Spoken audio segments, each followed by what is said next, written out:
Cette dernière session de la revue de presse du côté de Yaoundé. Bonjour messieurs, c'est à vous l'antenne et bon début de week-end. Bonjour Douala, bonjour Thierry Carole, bonjour Sofane. Je vous souhaite également par anticipation un bon début de week-end. Je vous accueille, vous l'avez indiqué, naturellement le cœur enflammé de joie, vous, mais également les millions de téléspectateurs de Canal International, ceux du Cameroun et du monde entier qui sont tous chargés de fautes d'informations. Bienvenue donc à la revue de presse, vous l'avez indiqué sur Canal Matin et donc sur Canal International.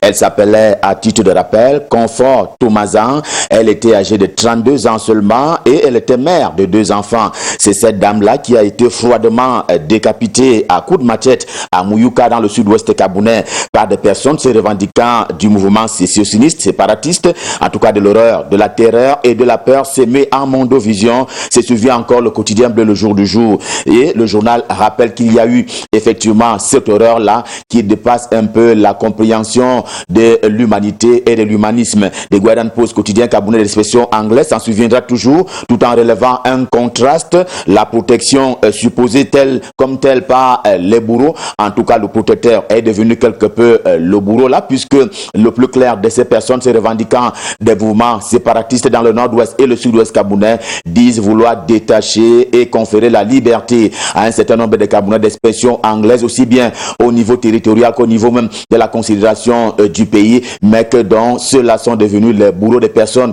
qu'ils sont censés protéger. Car dans cette crise anglophone, des mouvements ont été constitués et d'ailleurs on brandit l'envie de libérer le Southern Cameroun, sauf qu'en quelques jours seulement, des personnes censées être au centre de leurs préoccupations de ces personnes-là, eh bien, sont devenues des bourreaux qui ont commencé donc à éliminer les personnes, enlever donc la vie aux citoyens d'expression anglaise du côté du nord-ouest et du sud-ouest camerounais, depuis notamment Florence Ayafor, la policière qui a été froidement abattue en septembre 2019, jusqu'à Camfort Afiri, dont on parlait tout à l'heure du côté de Mouyouaka. Eh bien, il y a quelque peu une série noire qui se poursuit, si l'on s'en tient au quotidien camerounais de Guardian Post, édition de ce jour, qui fait un peu le point par rapport à ces morts atroces qui sont administrés par un certain nombre de membres des mouvements séparatistes. Le messager de Jean-François Chanon donne pour cela la parole ce matin à un député SDF, Social Democratic Front à l'Assemblée nationale, Jean-Michel Nietzsche, puisqu'il s'agit de lui, considère que l'idée d'une fin de la crise dite anglophone commence par le règlement définitif d'un contentieux qu'il estime être historique pour ce qui est justement de ce référendum au cours duquel la partie orientale a été rejointe par la partie occidentale. Il y a donc ce règlement d'un contentieux qu'il considère comme étant historique et aussi l'adoption du fédéralisme comme forme de l'État du Cameroun. Voilà deux conditions qui sont annoncées ce matin par Jean-Michel Nietzsche comme condition sine qua non pour un retour définitif de la paix dans le nord-ouest et le sud-ouest camerounais, deux régions justement qui sont en crise depuis quelques années maintenant, toutes choses restant égales par ailleurs. D'ailleurs, Repère ce matin fait un peu monter au cran le gouvernement de la République, la récente barbarie comme les précédentes qui soulève une vague d'indignation aussi bien au niveau national qu'international, sans limite, en commençant par le gouvernement de la République dont le porte-parole a condamné avec la dernière énergie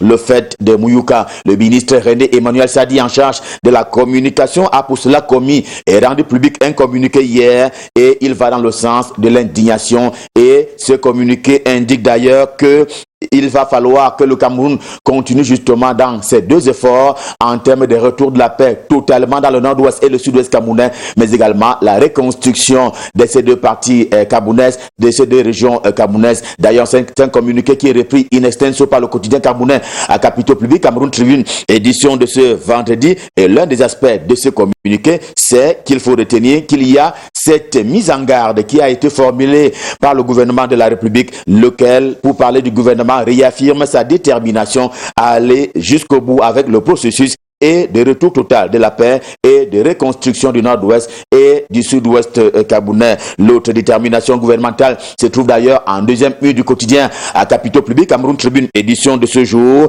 C'est cette fois le premier ministre chef du gouvernement, Joseph Dion Ngouté, qui font monter d'un cran l'interpellation inhérente justement à la riposte camerounaise face à la propagation de la COVID-19 sur le sol camerounais, pour parler ainsi de ces mesures barrières qui sont quelque peu en but face à la négligence et même l'insouciance de certains Camerounais. Joseph Dion Gouté s'inquiète ainsi de ce relâchement pour ce qui est du port de masque. Eh bien, déduction, c'est pas le moment. Chaque Camerounais doit continuer à porter celui-ci pour parler du masque du moment où il se trouve dans tous les milieux publics. C'est donc une consigne et qui fait partie d'ailleurs des mesures barrières édictées à la fois par l'OMS, l'Organisation mondiale de la santé, mais également par le gouvernement de la République. Ce n'est pas facultatif. Il faut se protéger et protéger les autres. Et d'ailleurs, selon le Premier ministre, les maires, pour parler ainsi des chefs d'exécutifs communaux, ont été appelés à la rescousse pour jouer leur rôle, tout leur rôle dans le grand concert de la riposte camerounaise contre la COVID-19, laquelle justement a déjà sémé la mort par dizaines, des centaines pour ce qui est du Cameroun et même ailleurs.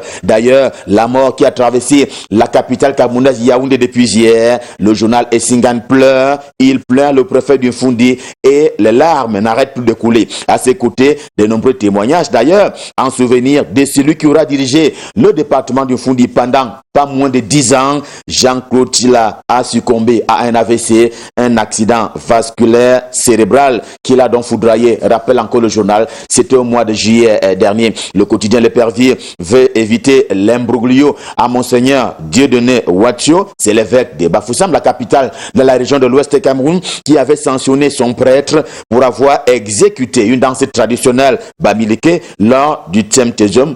Zemtejom, j'y suis arrivé. Le Zemtejom, donc, qui est une grande rencontre culturelle pour ce qui est de la région de l'Ouest Cameroun. Et en ce moment-là, l'affaire fit grand bruit et on en est aujourd'hui à cette demande de la notabilité bamileke adressé donc à l'évêque de Bafoussam pour qu'il tienne ainsi compte de l'inculturation dont on sait qu'elle avait été consacrée à Yaoundé lors de l'Ecclesia in Africa qui s'était donc tenue à Yaoundé, la capitale camerounaise. Et d'ailleurs, à l'occasion de cette grande rencontre de l'Église catholique mondiale, eh bien, il y a eu l'inauguration de la cathédrale mineure, pour parler de la basilique mineure du côté d'Involier, ici même à Yaoundé. Réalité, le journal de Pongouaré qui dit quant à lui parle bien économique après des craintes qui ont donc été exprimées sur la disponibilité des produits pétroliers sur l'ensemble du territoire national. Le journal rassure que le ministre assure qu'il n'y aura pas de pénurie pour ce qui est justement des produits pétroliers au Cameroun, pour parler à la fois des carburants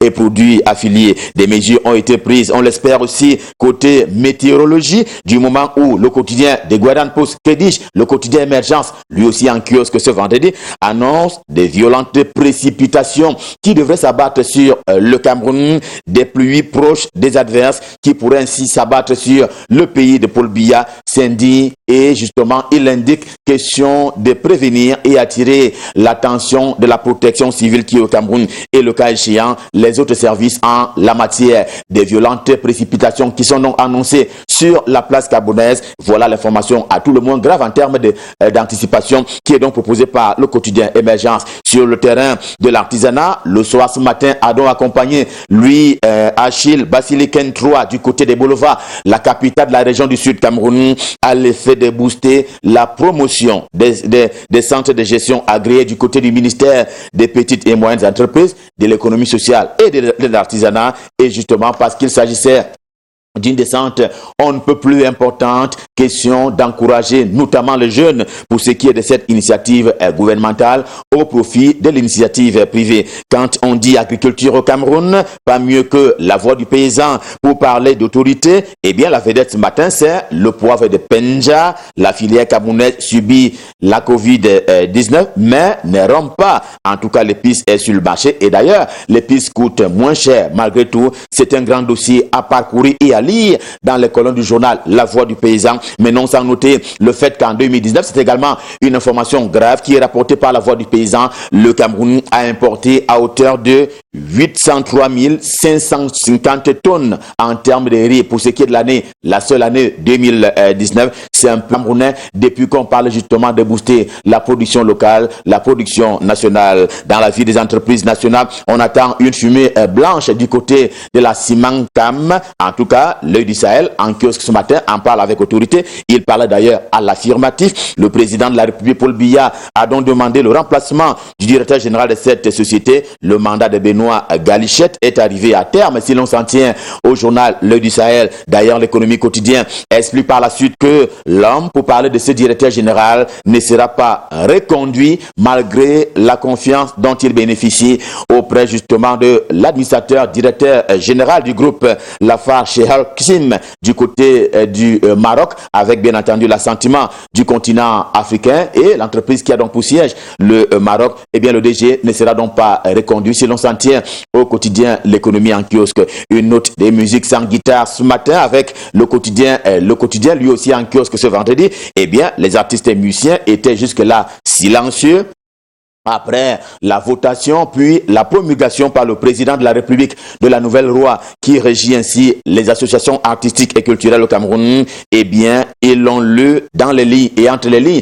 pour parler des artistes et musiciens camerounais. Ils disent pour certains qu'elle est bonne, à l'instar d'Echo Roosevelt, Messi Ambroise, Daphné, Salaciel ou même Jean-Pierre et Sommet. Ceci est d'ailleurs une nouvelle qui est portée par le quotidien pour renvoyer et mettre en exergue cette satisfaction des artistes et musiciens après la promulgation de ce texte légal. Ceci est incroyable, mais c'est vrai. Péril sur le mariage de Bibou Nissak, c'est le quotidien Mutation de Gab. Georges Alain Bouymo qui en parle ce matin. Le porte-parole du professeur Maurice Kamto est porté à convoler en juste noces ce vendredi même, mais le mariage est censé être célébré par Biloua Efa, son camarade du MAC, le mouvement pour la renaissance du Cameroun. Alors, le sous-préfet de Yaoundé 2e a établi un lien et parle désormais d'une manifestation publique, mais qui n'a pas été déclarée selon s'en tient aux équipes du sous-préfet de Yaoundé 2e, qui estime que ce mariage n'a pas été précédé d'une publication de ban et il assimile donc ce mariage à une manifestation publique. Et on va dire chaud devant par rapport au mariage de Bibou Nissak. Revue de presse Made in Cameroun, édition de ce vendredi, le dernier rendez-vous de la semaine. Le stop fin dans le cœur enflammé de joie. Bien entendu, nous vous avons servi. On prend rendez-vous pour lundi prochain pour le prochain numéro. Pour le moment, repartons du côté de Douala pour repasser le pouvoir à Thierry Carole et à Soflan pour la suite et la fin de Calais Baptême. C'est à vous Soflan, c'est à vous Thierry Carole et par anticipation encore, je vous souhaite un bon début de week-end. C'est à vous Douala. Merci, M. Zidane Pierre Arsenault, vous le savez très bien. Moi, j'adore la journée du vendredi.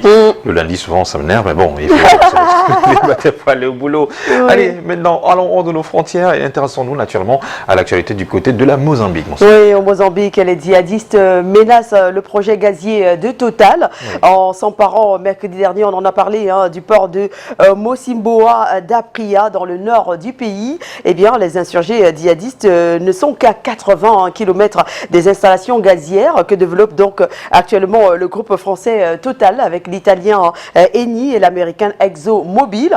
Eh bien, ce projet, le plus grand d'Afrique, est vital pour l'économie mozambicaine, mais aussi c'est une priorité pour les géants français des hydrocarbures. Depuis plusieurs mois déjà, les installations sont d'ailleurs sous la protection de l'armée mozambicaine. Faisons tour du côté du Gabon. Au Gabon, c'est le ministère de la Santé qui a lancé une opération de ramassage des malades mentaux errants à Libreville. En une semaine, 56 malades ont été récupérés et transférés dans le centre de santé de Mélène, situé dans la périphérie de la capitale. Et l'arrivée des nouveaux malades a cependant explosé. Les effectifs de ce modeste centre passaient donc de 32 à 88 patients à soigner, à loger et à nourrir.